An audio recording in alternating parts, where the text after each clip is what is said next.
Hi everyone, welcome to UPSC Easy Learnings. Previously we talked about company rule. Today we will talk about crown rule. In crown rule, what are the arts? Meaning in crown rule we will see around seven councils.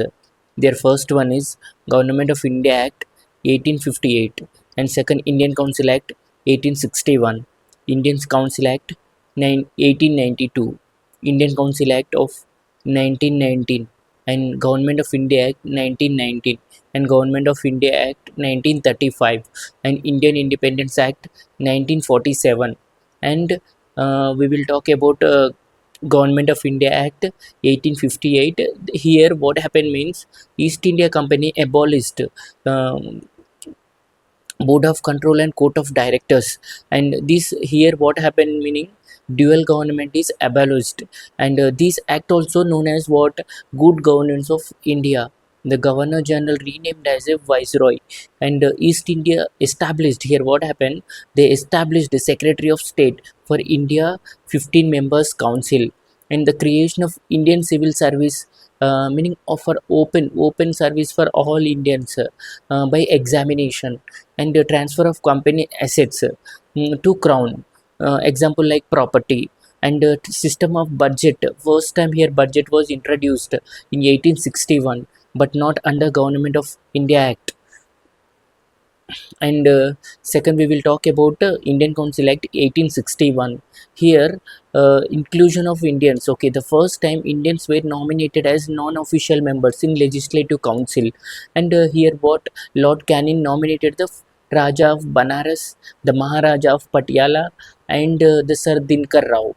These are the members were nominated as non-official members in legislative council, and introduced portfolio system, meaning cabinet system,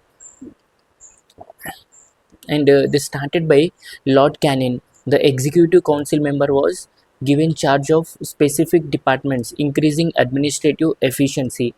uh, and here we will talk about decentralization. The legislative powers were restored to Bombay and Madras presidencies, revising earlier centralizations and paving the way for more provisional autonomy.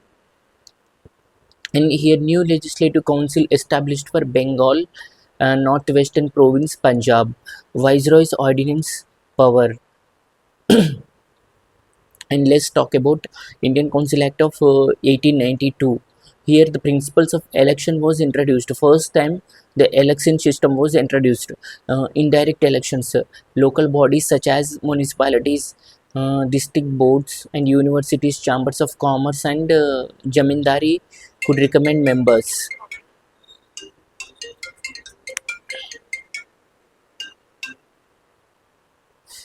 Mm, let's talk about beginning of representative governance in British India, and right to discuss about the budget for first time. Council members can discuss financial matters and budget, but not vote on them.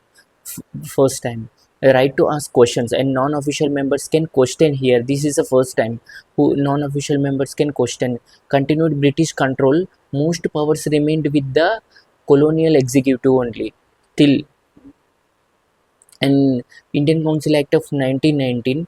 The Indian Council Act, also known as the Morley Minto reforms, was significant reforms enacted by the British Parliament to incrementally uh, increase the Indian participation in the governance of British India. Meaning this Minto Morley reforms is very important for exams and they asked many times. So please revise this one. This is very important. Expansion of legislative council, both the central and the state, from 16 to 60 members. Introduction of elections. Okay, the separate electorate for Muslims, and association of Indian Executive Council. The Indians were appointed to the Executive Council of the Viceroy and provisional governors. And here let's the first, meaning the Satyendra Prasad Sinha became the first Indian member of Viceroy's Executive Council. And expansion powers of like council councils, the Central Legislative Council official majority, and the Provincial Legislative Council non-official majority. This is very important. The Gout Act 1919, the Government of India Act 1919, also known as the Montagu-Chelmsford Reform, was a British. It was a key British law aiming to expand Indian participation in governance and introduced responsible government in a limited form.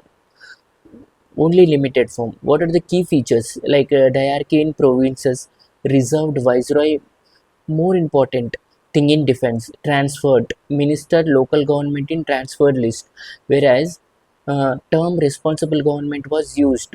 The central level bicameralization introduced, meaning separate electorate like Sikhs, Indian Christians, Anglo Indians, and direct elections introduced. Non universal franchise voting is based on the tax education. 3 out of 6 in Viceroy's Council, Indian High Indians. That High Commissions of India was created at London, introduced to provincial autonomy and acted by their own budget. Statutory Commission assesses this. Simon's Commission, no Indian was there at this time. As per Simon's report, there was no Indian. So later Government of India Act 1935, here this was heavily inspired by Simon's Commission, meaning abolition of diarchy in province, previously introduced 1919. Through though diarchy was introduced at the central level, introduction of bicameralization, federal legislature, the creation of federal court, meaning decision of powers among the federal government, provinces, and concurrent subjects, expansion of the electorate to about 10%, the retention of significant power by the British governors, okay, generals, and the crown, especially in defense, the foreign affairs, and emergency powers, the continued separate electorate for different communities, which contributed to communal tensions. Let's talk about last and finally is Indian Independence Act 1947. Here